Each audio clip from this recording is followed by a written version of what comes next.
Anthony Butler was a lawyer, a politician, a diplomat, the ward and friend of Brother Andrew Jackson, and yes, a Freemason.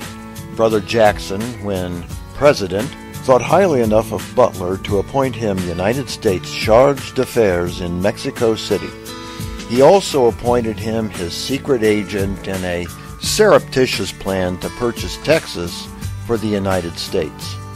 Some say Butler was dedicated to the point of ruthlessness in carrying out his plan. Brother Sam Houston, who had more than one encounter with Butler in the United States effort to purchase Texas, was not an admirer. Such men as he is, said Houston, would destroy a country, but take my word for it, he will never gain one. Stephen F. Austin had known Butler in the United States, and although Masonic brothers, they were far from friends. Many, including Austin, felt President Jackson's plan to purchase Texas was nothing more than a scheme to secure Texas public lands at a pittance without regard to the well-being or future of the territory. Austin refused to go along with the deal.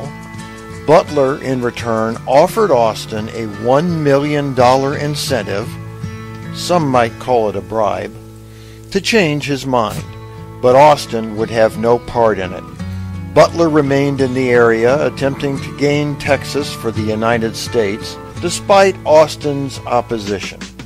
While there, he became interested in and began courting the daughter of a prominent Mexican family. Austin was a friend of the family. Upon hearing what Butler was up to, he exposed him as a man who had a wife and 3 children back in the U.S. Exposing Butler no doubt won the gratitude of his friends, but it also sealed Butler's animosity. Butler was delighted when the Mexican government imprisoned Austin for sedition in 1833. Andrew Jackson, however, was not at all pleased when he learned of Austin's arrest. He wrote letters to Butler asking him to act as a United States agent and to use his influence to secure Austin's release.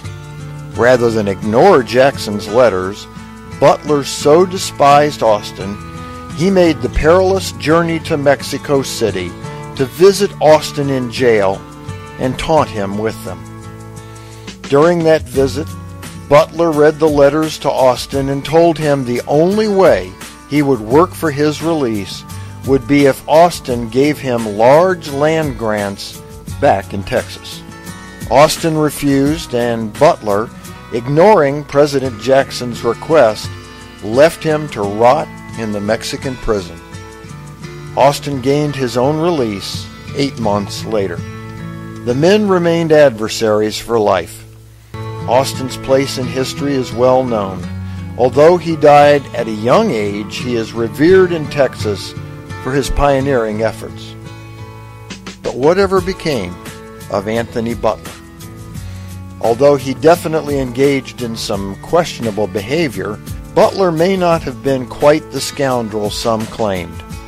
Or at least he may in some measure have redeemed himself. As a Freemason, he was well regarded enough to serve as Grand Master of 2 states, Kentucky in 1812-13, and indeed Texas in 1840 and 41. Then, in 1849, the 62-year-old Butler was a passenger on an ill-fated riverboat that exploded and sank in the Mississippi River. Butler died as he swam into the burning wreckage in an attempt to save fellow passengers. For the Whence Came You podcast, this is Steve Harrison with the Masonic Minute.